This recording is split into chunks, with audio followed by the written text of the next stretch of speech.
Will compulsory ID cards stop the small boats? Well, we only just heard about this evening, didn't we? So it's rather timely, your question, Ian. Keir Starmer is apparently going to set up plans tomorrow for digital ID cards. Lisa, Nandi, please do tell us more. Well, we've been thinking about, as a government, what we can do, pulling every lever at our disposal to make sure that we get a grip on the immigration chaos, that we're able to welcome people to this country who have a right to be here, and that we're able to swiftly process and return people who don't. And I think many towns around the country have got really fed up with the levels of chaos that we've seen. In my town in Wigan, we have had a couple of asylum hotels open up. We've had a lot of HMOs being bought up to rent out to asylum seekers that have made life quite difficult for the local population. How will these digital ID cards work? Well, one of the things that we're thinking about is whether to introduce digital ID, and we think there is some merit in this. The Prime Minister will say a bit more about this tomorrow, but we think that they offer two benefits. The first is that they'll be able to make sure that people are able to prove their right to be here, to work here legally very easily, which will then help us to deal with the illegal economy and stop people being undercut at work. But we also think there might be big benefits as well for citizens. If you think about the way that the NHS app has developed in recent years, and now you're much more able to do things like make GP appointments online and access your medical records, we think there may be benefits to the general population as well. But I would just say this, beware of any politician who tells you that when it comes to getting control of immigration, there is one single solution. We are coming at this from every single angle, disrupting the gangs, supporting people who have the right to be here, returning people. We know that's not working. I'm sorry, Richard, but you know you've had a lot to say about this week, and it's a different story every single time. The truth is, beware these snake oil salesmen so now you're jumping on a new bandwagon. That's just not true. I mean, we've deported more people under this government than Lisa, ever before. Can I just bring you back to the question about ID cards? Let me just, because we're also only just finding out about this. Will it be compulsory for people to carry ID cards? Well, look, the Prime Minister is going to make some comments about this tomorrow. I can't preempt them, but what I can say to you is beware these snake oil salesmen who tell you that there are simple solutions. If there were simple solutions, they would have been done by now. Don't buy what this guy is selling. I'll come to you in a minute. Just let me go around the panel. Luke, is this something that the Conservative Party supports? Well, Ian's question was, is it going to solve it? No. Full stop. That's not going to solve it. I take a step back. Why are we having this debate tonight, of all nights, with an announcement made like this?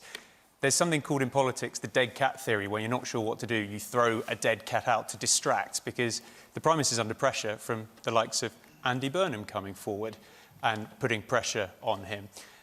This would be the perfect place to have this discussion in Parliament. Why are we not announcing this to Parliament? We've had the recognition of Palestine announced outside. This was planned by the government. They could have had scrutiny in Parliament, yet we don't. So I can't answer any of these questions because neither can Lisa. Lisa's come out here to defend it, and she's only found out that she's going to be doing it tonight. I mean, the leader of your party, Kemi Badenoch, says gives the impression she's not sure if it will work. Chris Philp seems to think it might have some merit. Do you think it will work? Well, this is why we need to explore it.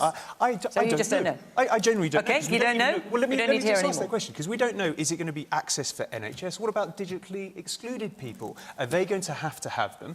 I mean, it's a bizarre situation that Tony Blair put this forward back when he was in government, and then only last year, and now the new government has decided, actually, we like this, after voting against voter ID. So it seems very mixed. I don't quite understand where we're trying to get to. It's called a gimmick. Well, this has just come into the public domain today. Let's hear what our audience think about it. It's our first chance to do so. Yes, man there. If a digital ID card, how will it physically stop people coming to the shore? So, look, this is exactly question. the point. Great question. Well, I know, but I mean, don't listen to these two. I mean, this government presided over record levels of immigration and stopped processing asylum claims, which is why so many towns around the country have been dealing with what we've been seeing in recent days. That's the point that I'm making, is that there is no one single solution to this. I tell you what will stop people coming over on small boats if we disrupt the criminal gangs. That's why what we've done... How's that working out? 50,000, over 50,000 in your 12... first flight took off last week. In the last 14 months, sorry. you're up 40% this year alone. Smashing the gangs has encouraged the gangs. But it's a catastrophe. It hasn't encouraged the gangs. The first then why are the numbers up over 40% this calendar year, The first Lisa? returns to France happened last week. Brilliant, 3. So 50,000 in and 3 out. Sorry, Richard, let me just... No, wait a minute, because I want to hear a bit more from our audience. We We're know that slightly you off the guys subject here. find it hard to Man do there in the maths, check but shirt. that is just nonsense. Man there in the check shirt. In my opinion, I don't think it's going to stop immigration, but it's going to open doors to having ID cards on your phone without producing the thing. But it is going to open up fraud where people can create false apps and then it can be reproduced. So it defeats the purpose of bringing it on phones when we've already had cyber attacks that are happening now. And how do we not know they're going to happen to our phones? OK, man here. It's really interesting to sort of bring it up. I think it's only literally just been released, so how is anyone supposed to form sort of like a critical opinion on it, or say that it works or it doesn't work? The actual issue is sort of asylum and people coming in and people not processing claims. That is the problem. Absolutely. That's what needs to be solved. 100%. All right. Man there in the stripy tie in the middle. Yes, holding your hand up. Yeah. Thank you. I think this is just another cost to the people. It's going to cost billions of pounds. Yeah. It's not actually going to be beneficial in real terms. How a piece of plastic in your pocket is going to stop people coming over from France is... I don't even know where that argument comes from. This is one of those things where you can see it costing loads and then suddenly it gets benched because it's not going to work. Right, Munira. So I'm a bit confused by your leader at his conference, because in the same speech he seemed to think it was a really bad idea, but on the other hand he said, well, maybe we need to move the times and actually have ID cards. So we have put out a very clear statement this evening, because the reports that we're reading and hearing about this evening suggest the government is wanting to introduce a compulsory digital ID scheme. We have always been clear, and Ed has been clear, that the Liberal Democrats do not support a compulsory digital ID scheme. I don't think people in this country should be criminalised if they don't wish to hand over their personal and private data to the state in order to go about their daily lives. And we know this government's, or not just this government, every government has been pretty bad at handling and storing our personal data. As a member of the audience said, this is going to cost billions of pounds, and I'm not quite sure, as another member of the audience said, how this is going to actually stop people coming over in small boats or, through other irregular routes. And we've got to think about the digitally excluded, the older people, the vulnerable, and the disabled, those people who perhaps don't have online access. So I have big concerns about any sort of compulsory scheme. We need to see more details, and if the government really wants to bring down the asylum backlog and put a deterrent in place, they would spend some of this money that they want to spend on digital ID cards on putting in place what we proposed this week, was a Nightingale processing centres, so doubling the number of people processing asylum claims so that we can clear this massive backlog that we've got in the space of 6 months, deport those who shouldn't be here. You think you could do that in 6 months? If you double... Hang on a minute, because I've looked at this, your suggestion about Nightingale Centre. So you're suggesting, as you say, doubling the number of cases under emergency, 2,000 to 4,000. under emergency powers, and building or finding centres where the processing can be done. What makes you think you can do that in 6 months? Well, because there is emergency contingencies legislation in place that we would use, because this is, I think, an urgent emergency situation. It's a humanitarian situation for those people stuck in those hotels, and clearly it is an urgent situation for the communities that have those hotels in their areas. So and how much do you think it would cost? Well, I think it would cost a lot less than housing people. How much? You must have some idea. Is there a ballpark? No, I don't have a ballpark for you today, but I can tell you, you will save, if in 6 months you've cleared the backlog and you can deport a lot of those people back. But just to be clear, we have doubled the rate of asylum claims that we process since we took office. You are spending millions of pounds a day on hotels. Those millions of pounds could be spent on processing the backlog and deporting the people who can't be here. No, it's just, Munira, my point is that we have already doubled the rate of processing asylum claims. Well, I'm telling you to double them again, because that is the way to deter people. Just to be clear, you've no idea how much that would cost. On ID cards, I don't think that is going to solve the asylum problem. Okay, you've made that clear. Richard Tice. So the question is, will compulsory ID cards stop the boats? The simple answer is no, of course it won't. We've already got 2 forms of ID. It's called passports. and it's national insurance numbers, and you have to have a national insurance number to work. So if we use those properly, if we're worried about, which we are, the quantity of people who are here illegally and working illegally, then we should use the national insurance numbers properly with a proper deterrent, significant deterrent for employers that break the laws. We know that governments are very bad at managing big IT projects, whether it's Tony Blair's efforts 20 years ago, whether it's the Post Office Horizon scandal. This would cost billions of pounds, bound to overrun, and would achieve absolutely nothing and would take years to introduce. So it's a disastrous idea. And they're in the blue sweater, or grey sweater, I think you've got on there, yeah. Doesn't this actually mean smaller government, which I would have thought would have appealed to you, Mr. Tice? Because we already have a number of IDs, you know, national insurance, driver's licence, passports, etc. Would it also deter people from coming to the UK on the basis that they would know that without this document they wouldn't be able to work in the kind of gig economy? Well, in theory, with national insurance numbers, you shouldn't be able to work without one of those, but that's not being properly enforced because there's not a proper deterrent. So no, it'll make no difference whatsoever. Those who want to come here illegally and work illegally, that's what they're doing. There has to be a proper deterrent. Man there in the anorak, yeah. Well, if I was an immigrant sitting over there in France, I'd be saying to myself, well, they're going to have ID cards, I better not go to England. Someone's having a laugh, aren't they? It's not going to work, it's a stupid idea. And I totally agree with the Nightingale Centres. We need to process these people. These are, so most of them are decent people.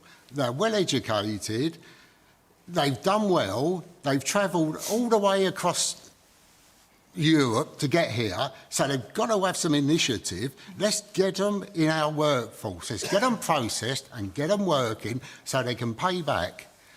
All right. Billy, will compulsory ID cards stop the small boats? No. I don't think, as the gentleman was saying there, I don't think they'll stop the small boats. But I'm concerned more... So when the French government, for example, I'm not saying if they're right or they're wrong, but one of their arguments is the pull factor of coming to the United Kingdom is that because we don't have ID cards, it's much easier to come over and then disappear into the employment black market. But they do have ID cards in France, don't they? Does it stop immigrants going there? I don't think it does it?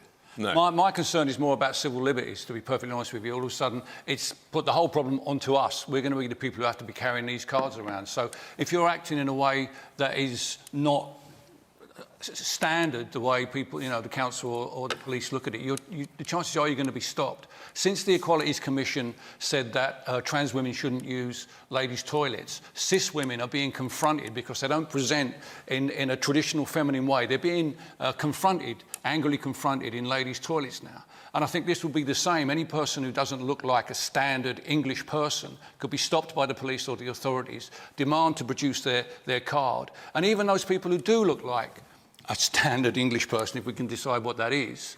Say you're going down to Euston one day and you get there to find that the authorities have closed the station because they're checking for illegal immigrants and everybody has to go through their system to get out of the railway station. This is the sort of society we're moving towards. I don't think we should do it. Woman there in the middle, in the dark top. I do believe in the principle of identity cards.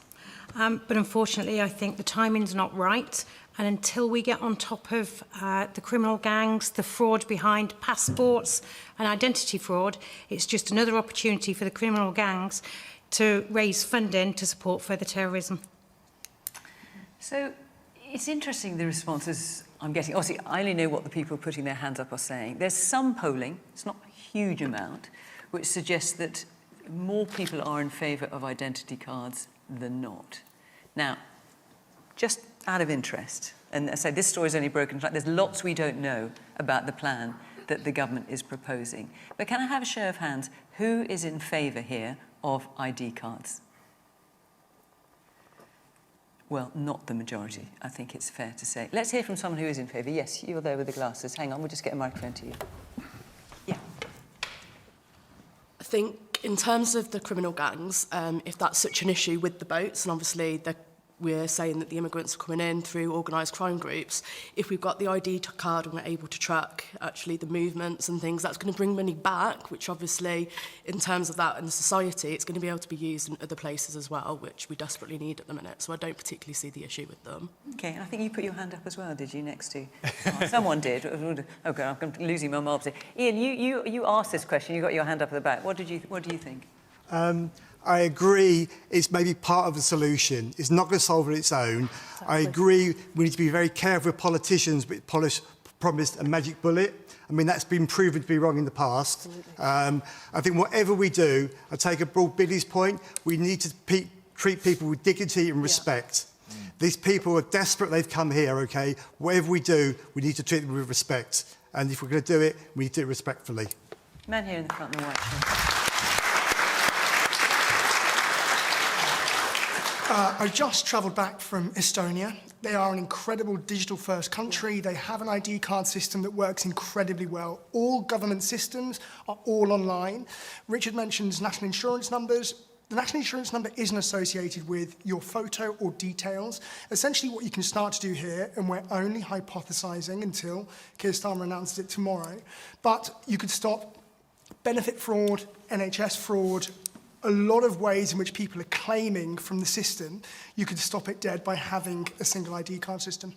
The flip side is you can see what's going on with some of the ID processing in China, and you see how they can map you and use social credit for what you can and can't do. This is the worry that you have on the other side of the argument when this technology is put in place that restricts you on what you can do because you don't fit or conform with the state. What do you think the government might do to that end? Well, that's we still don't know, but that's what I'm saying. Well, you also think that must be a concern, like well, what, no, for because example? it could be a next step. We don't even know what sort of access you will be able to get. So is it going to be used for the NHS? Well, that could be quite sensible, but what about school? Well, we have the NHS app already, for example. Yeah, but then it's tracking. We've seen it with the VPN side of things. People work their way around the VPN side. So are we going to link it to people's bank accounts? We should be very worried about the power of the big government state, as Billy quite rightly said. And I think the point about your comments on the national insurance cards, but in a sense, we should take that base, the national insurance numbers and cards, and use those properly. And if we do that, it'll be much simpler, much faster, and much cheaper. And that actually, in terms of stopping illegal working, that is a much better route.